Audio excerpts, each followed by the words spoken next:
Peço aos irmãos que abram, por gentileza, 1 Samuel, capítulo de número 1, e o versículo de número 17. Quero aqui externar minha alegria de poder estar aqui nesta manhã com os irmãos, para juntos adorarmos ao nome do Senhor Jesus. Moro ali no país do Brasil, congrego na Assembleia de Deus Missão, Triângulo Mineiro. Sou secretário de missões ali da nossa igreja. Estamos aqui em Portugal, eu mais o pastor Dirceu, que já é amigo do pastor João, para nós darmos uma espiada na terra. Falei para o pastor João, estamos com a intenção de abrir também um trabalho ali na cidade de Braga. Estivemos ali agora 2 dias atrás. E estou maravilhado, irmãos, aqui com esse país, com Portugal. Me sinto feliz em estar aqui. Feliz em estar aqui nessa manhã com o pastor João, com este ministério, com esta igreja. Tenho certeza que as mãos do Senhor estão sobre este trabalho. E que a boa vontade de Deus fazerá prosperar. Amém? Quem encontrou, diga amém, irmãos. 1 Samuel, capítulo de número 1 e o versículo de número 17. Está escrito assim na palavra de Deus. Então respondeu Eli e disse: vai em paz, e o Deus de Israel te conceda a tua petição que lhe pediste. E disse ela: ache a tua serva graça em teus olhos. Assim a mulher se foi seu caminho e comeu, e o seu semblante já não era triste. Versículo de número 19. E levantaram-se de madrugada e adoraram perante o Senhor, e voltaram e vieram à sua casa, a Ramá. Eucana conheceu a Ana, sua mulher, e o Senhor se lembrou dela. Diga para o teu irmão: e o Senhor se lembrou dela. Pode tomar vosso assento em nome de Jesus, que não quero ser muito longo em minhas palavras, mas quero aqui ministrar aquilo que o Senhor colocara no meu coração. O texto é muito conhecido, é o texto do Antigo Testamento, onde fala a respeito aqui de um homem por nome de Eucana. O texto vai dizer que este homem ele tinha 2 mulheres, uma por nome de Penina e outra por nome de Ana.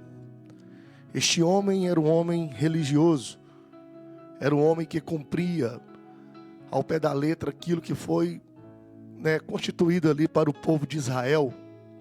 Ele subia uma vez por ano para Siló, para lhe sacrificar o Senhor, para levar a sua oferta, para lhe cumprir ali aquilo que foi constituído por Moisés. O texto vai dizer que toda vez quando ele subia, ele sacrificava. E quando ele sacrificava, ele ali distribuía entre os teus filhos e tuas filhas, e tanto a Penina também quanto a Ana. O texto vai dizer que a Ana, ele dava uma porção melhor, porque ele amava mais do que a Penina. Mas o texto também vai dizer que Ana, por mais que era amada, Ana, por mais que tinha mais atenção do seu esposo, ela era uma mulher a qual o Senhor tinha cerrado a sua madre. O Senhor tinha fechado a sua madre. E o texto vai dizer que por esse motivo, Penina, a sua competidora, ela irritava, ela humilhava, ela maltratava a Ana, por ela não ser uma mulher fértil, por ela não conseguir dar um filho ao seu esposo. Quando você olha a cultura de Israel, a cultura dos hebreus naquela época, uma mulher que não dava um filho ao seu marido, era uma mulher considerada amaldiçoada, uma mulher considerada esquecida por Deus, uma mulher considerada a qual ela não tinha nenhum valor diante da sociedade, nem diante da sua casa. Então Ana vivia desta maneira, e a sua competidora a irritava, e Ana só chorava, e ela não comia. Mas aqui nesta manhã nós vamos aprender algumas coisas com Ana, que por mais que ela era humilhada, por mais que ela era perseguida, por mais que ela era maltratada, por mais que ela se sentia abandonada pelo Senhor, o texto vai dizer que ela não deixava de ir para a adoração em Siló. O texto vai dizer que ela não deixava de ir sacrificar com o seu marido. O texto vai dizer que todo ano eles subiam para ali adorar e sacrificar o Senhor. Então eu entendo com Ana, eu aprendo com Ana, que as problemáticas da vida, que os problemas da vida, que os problemas presentes, que as frustrações, que as decepções, que os momentos que a gente se sente abandonado, sozinho, não pode nos tirar da presença de Deus, não pode nos tirar da casa de Deus, não pode nos tirar do lugar de adoração, não pode ser motivo para nós não virmos glorificar o Deus Criador dos céus e da terra. Por mais que nós estamos enfrentando dificuldade, por mais que nós estamos enfrentando lutas, o nosso Deus permanece sentado no trono. O nosso Deus é digno de toda glória. O nosso Deus é digno de toda honra. O nosso Deus é digno de todo louvor. E se você veio aqui nesta manhã adorar este Deus, eu convido a você a levantar a tua mão lá em cima nesta manhã, abrir a tua boca, glorificar o nome de Jesus, porque Ele é o Deus da tua vida, é o Deus da tua casa, é o Deus da tua salvação, é o Deus que te chamou, é o Deus que te escolheu, é o Deus que te separou, é o Deus que trouxe você para a tua presença. Paulo vai escrever aos Colossenses, no capítulo 1, versículo 13, e Ele nos tirou, e Ele nos tirou, e Ele nos tirou da potestade das trevas, e nos colocou no reino do Filho do teu amor. Se você está aqui nesta manhã, não é porque você é bom. Se você está aqui nesta manhã, não é porque você é melhor. Se você está aqui nesta manhã, não é porque você é bonito. Mas se você está aqui nesta manhã, é porque Jesus Cristo de Nazaré te chamou para a tua presença. Glória a Deus.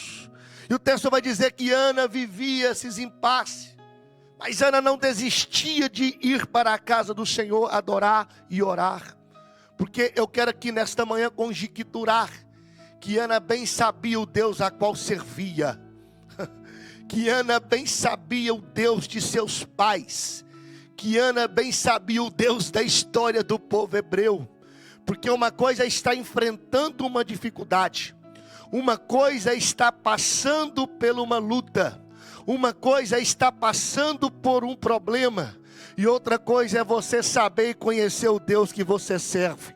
Ah, você não entendeu, senão você tinha glorificado.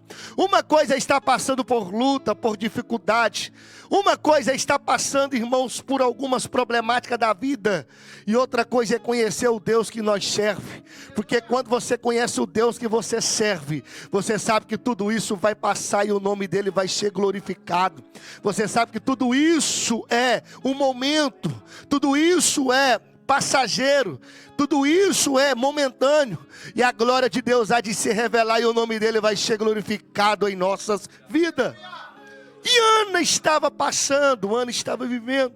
Deus vai dizer que ela adorava. Não só adorava, Ana também tinha força para orar, porque em meio às dificuldades, em meio às críticas, em meio às problemáticas da vida, a gente perde a força de orar. Mas o texto vai dizer que Ana não, ela orou ao Senhor. Sim, ela fez um voto ao Senhor. Era mulher de coragem, irmãos. Ei, para servir a Deus tem que ter coragem. Para servir a Deus tem que ser, muitas das vezes, um pouco maluco para servir a Deus, porque ela vai orar ao Senhor. E não só orar, ela vai fazer um voto. Ana estava entregando aquilo que ela ainda nem tinha.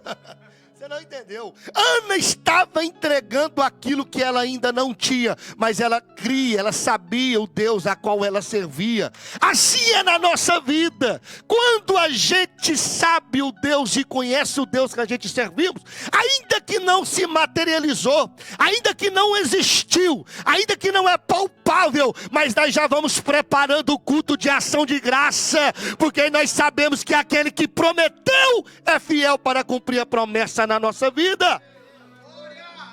Aleluia.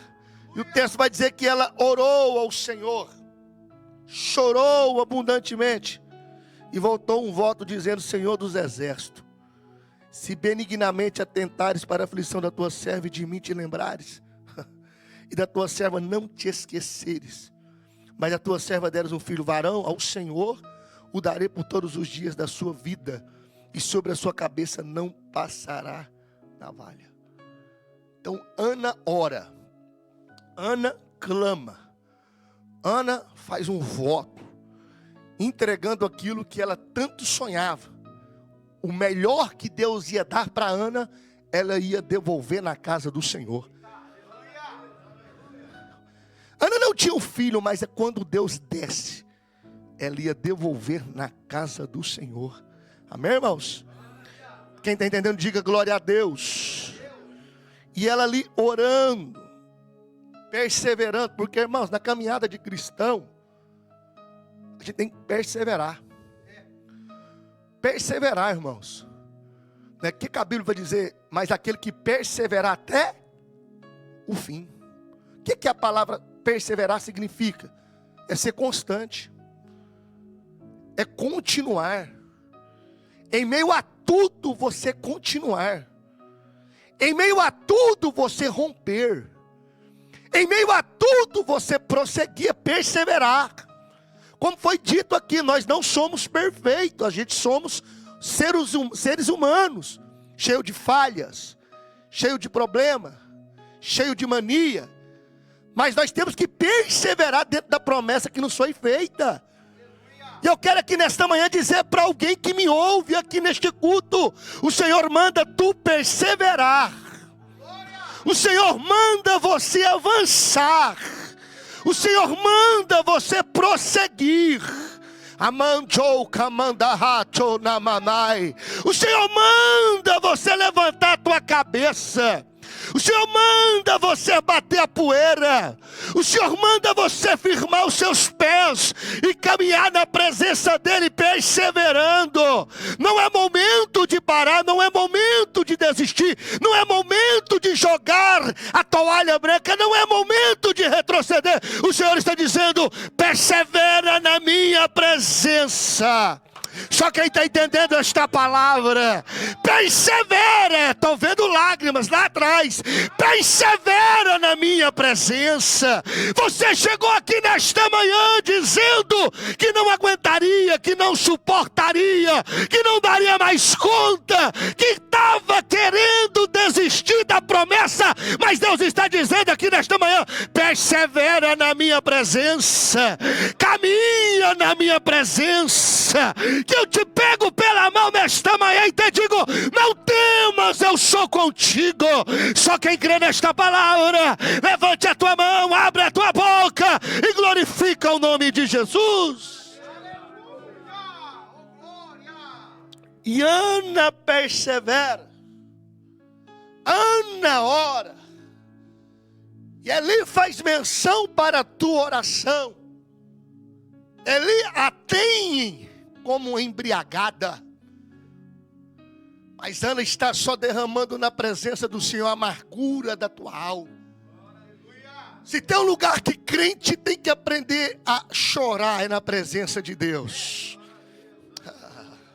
Se tem um lugar que a gente temos que derramar a amargura da nossa alma, é na presença de Deus. Porque Deus é aquele que tem poder para mudar circunstâncias. Sim, eu estou pregando, eu estou sentindo a graça de Deus aqui nesta manhã. Deus é aquele que tem poder para mudar circunstância. Deus é aquele que tem poder para curar a alma. Deus é aquele que tem poder para cicatrizar as feridas da nossa vida. Ele Pastor, talvez não ver. Pastora, talvez não ver. O irmão do lado talvez não entende.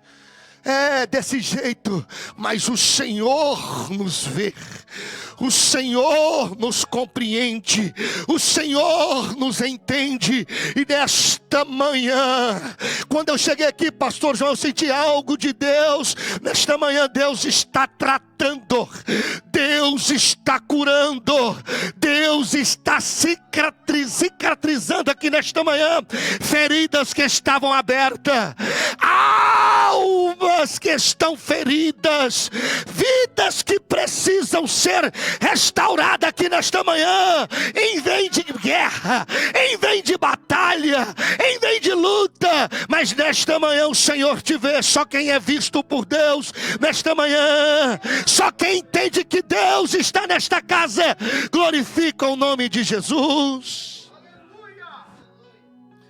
E ela agora vai falar para o profeta: não tenhas, pois, a tua filha por filha de Belial, porque da multidão dos meus cuidados, do meu desgosto, tem falado até agora. O texto vai dizer então que Eli manda que ela se levante, que vá em paz, e que o Deus de Israel conceda a tua petição, a tua oração. E o texto vai dizer que então agora ela foi, e o seu semblante já não era mais triste, e comeu. E agora no versículo 19, eles levantam-se de madrugada, adoram perante o Senhor, e voltam para a sua casa, a Ramá. E o texto vai dizer que Eucana conheceu a Ana, coabitou com Ana, deitou-se com sua mulher. E o Senhor se lembrou de Ana. A história vai dizer que foi quase aproximadamente 25 anos que Ana descia, subia para Siló. Olha, irmãos, quase 25 anos que Ana ia. Era humilhada, era maltratada, era perseguida, era defamada. Mas agora o texto está dizendo que o Senhor se lembra de Ana. A oração que ela fez era se o Senhor se lembrasse. E agora o texto está dizendo que o Senhor se lembrou. Quando a Bíblia nos diz que o Senhor se lembrou de Ana, não é que Deus tinha se esquecido, não é que Deus havia se esquecido e agora ele volta a pensar novamente. Não. Quando a Bíblia diz que Deus se lembrou, é porque chegou o momento dele agir. Porque a Bíblia diz que Deus não é filho do homem para que minta e nem para que se arrependa. O que Deus falou que vai fazer, está falado e ponto. O que Deus falou que vai cumprir, está falado e ponto. Deus aqui agora, Ele não se lembra, Ele não se lembra porque se esqueceu. Ele se lembra porque chegou o momento, chegou a hora, chegou o tempo de Deus agir, de Deus operar. Existem dois tempos dentro da Bíblia Sagrada. O primeiro tempo é o tempo cronos, é o tempo físico, é o tempo cronológico. O segundo tempo é o tempo kairós, que se diz kairós de Deus. O que significa o kairós de Deus? É uma palavra grega que significa momento certo, momento oportuno. O tempo kairós é o período ideal para a realização de uma coisa específica. O tempo kairós é o tempo certo, é a hora certa, é o momento certo, é o tempo de Deus. Deus não chega atrasado, Deus não chega adiantado, Deus chega no momento, Deus chega na hora, Deus chega no momento que Ele preparou, na hora que Ele marcou, na data que Ele escolheu, no dia que Ele separou para mudar, para transformar, para cumprir, para fazer na tua vida aquilo que Ele prometeu. O tempo aqui é o tempo kairós, o tempo aqui é o tempo de Deus. Entenda, eu não vou demorar muito, já quero aqui terminar aquilo que Deus colocara no meu coração, mas entenda, Ana orou ao Senhor pedindo um filho. Ana queria a Deus um filho. Entenda que quando você olha para a história de Israel naqueles dias, você vai entender que o sacerdócio estava corrompido. Ofni e Finéias estava corrompido. Eli estava perto para ser morto. Eli ia morrer. Deus não tinha sacerdote. Deus não tinha profeta. Enquanto Ana agora está orando a Deus pedindo um filho, Deus aqui conjecturando, ele olha para a terra e disse: pronto, Ana quer um filho. Ok, ela precisa de um filho, mas eu, o Senhor, eu preciso de um juiz. Eu, o Senhor, eu preciso de um profeta. Eu, o Senhor, eu preciso de um sacerdote. Então Deus diz: já que Ana quer um filho, então eu vou dar. Já que ela prometeu a me entregar, então vai ser o profeta, vai ser sacerdote e vai ser juiz na minha casa. Só quem acredita nesta palavra, levante a mão e dê um glória a Deus aqui nesta manhã. Deus chega, porque o texto vai dizer que a madre estava cerrada, cerrada com C. Deus tinha cerrado, Deus tinha fechado, e a Bíblia diz que a porta que Deus abre, homem não fecha, e a porta que Deus fecha, homem não abre. Deus cerra a madre de Ana, porque não era o momento de Ana ter filho. Porque o filho de Ana não seria um qualquer filho. O filho de Ana seria Samuel, o divisor de água. O homem que marcou a história do Antigo Testamento. O homem que foi escolhido para ungir Davi como rei. O grande Davi do Israel. Ei, meu irmão, o que eu quero dizer é que nesta manhã, não é que Deus se esqueceu da promessa. Não é que Deus se esqueceu de você. Não é que Deus se esqueceu da tua casa. Não é que Deus se esqueceu da tua família. Não é que Deus se esqueceu de cumprir na tua vida aquele que Ele prometeu há uns anos atrás. Quem sabe pelo pastor, quem sabe pelo presbítero, quem sabe pelo profeta. A palavra de Deus permanece firme. A palavra de Deus permanece fiel. O problema é que nós, seres humanos, a gente quer as coisas hoje. A gente quer as coisas agora.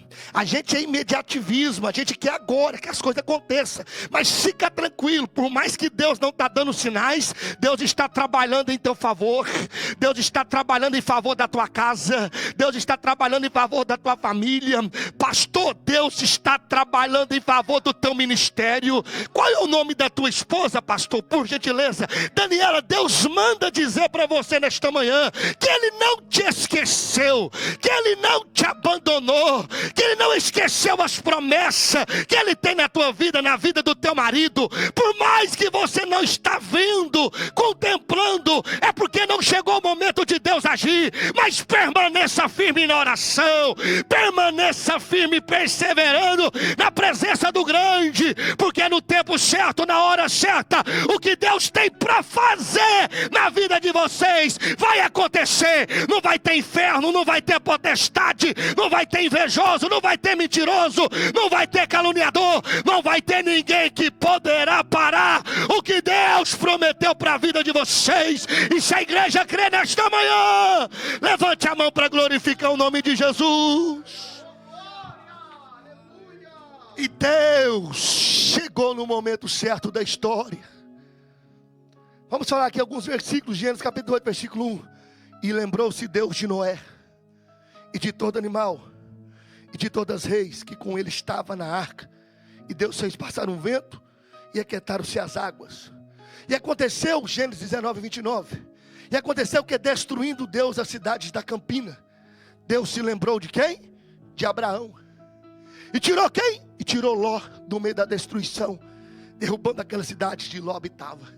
Deus lembra de Abraão e da promessa e tira Ló do meio da destruição. Esse é o nosso Deus, irmãos. Esse dia eu estava ministrando e estava falando.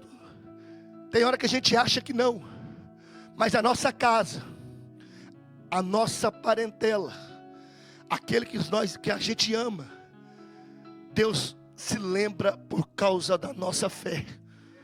Deus se lembra por causa da nossa vida. Você está aqui orando, intercedendo e achando que Deus não está trabalhando. Deus está livrando da morte, Deus está livrando do perigo, Deus está livrando da doença. Deus se lembra. Eu quero aqui nesta manhã dizer para alguém: Deus se lembra da tua parentela. Deixa eu te contar um testemunho rápido aqui nesta manhã.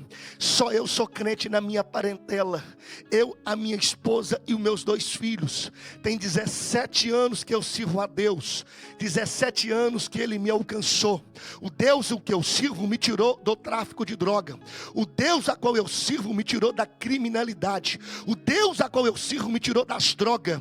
O Deus a qual eu sirvo me tirou da prostituição. O Deus a qual eu sirvo me tirou da bebedice. E fez uma promessa quando eu tinha 22 anos. Fez uma promessa na minha vida que eu seria um grande ganhador de almas. E fez uma promessa também que a minha casa servirá ao Senhor. Ei, pastor, é muito difícil, mas eu tenho visto Deus livrando a minha parentela diariamente das garras de Satanás. Ei, você que está aqui, persevera. Não deixe de orar por aquele que você ama. Eu estou vendo lágrimas aqui nesta manhã. Não deixe de orar pelo teu filho que não está nesta casa. Persevera, porque Deus se lembra de você e alcança ele lá fora, para louvor e glória do nome do Senhor. Glória a Deus. Deus não se esquece. Pela permissão do pastor, se colocar de pé em nome de Jesus, que eu quero terminar. Samuel foi profeta, juiz, sacerdote. Isaías vai dizer: mas Sião diz: já me desamparou o Senhor se esqueceu de mim. Isaías 49:15: pode uma mulher esquecer-se tanto do filho que cria, que se não compadeça dele, do filho do seu ventre? Mas ainda que essa se esqueça, eu todavia não me esquecerei de ti. O Senhor é o teu guarda. Ele guarda a tua entrada, Ele guarda a tua saída, desde agora para todo sempre. Isaías 43:13 está escrito: e ainda antes que houvesse dia, eu sou, e ninguém há que possa fazer escapar das minhas mãos. Operando eu, quem impedirá? O teu Deus que opera na tua vida. Amém, irmão? É o teu Deus, é Ele que está com as mãos sobre a tua vida aqui nesta manhã. E operando Deus, quem impedirá o agir de Deus? Quem pode parar aquilo que Deus falou que vai fazer? Quem pode impedir o trabalhar de Deus? Quem pode impedir o agir de Deus? Quem pode impedir o que Deus tem na tua história? Se não for você, mas ninguém pode. Somente nós podemos impedir o agir de Deus. Mas se nós permanecermos firmes na promessa, aquele que prometeu, ele é grande para cumprir a promessa. Eu vim aqui nesta manhã para pregar uma palavra simples, resumida aos corações dos irmãos. Aquele que prometeu é fiel. Aquele que prometeu é fiel. Ele não te abandonou, não te desamparou, porque não chegou o momento ainda dele agir em teu favor. Não chegou o momento certo, o momento kairós, o tempo de Deus. Mas permaneça na oração, permaneça perseverando. Aleluia. Porque o grande eu sou está conosco aqui nesta manhã. Você crê nesta palavra? Que o grande eu sou está contigo aqui nesta manhã?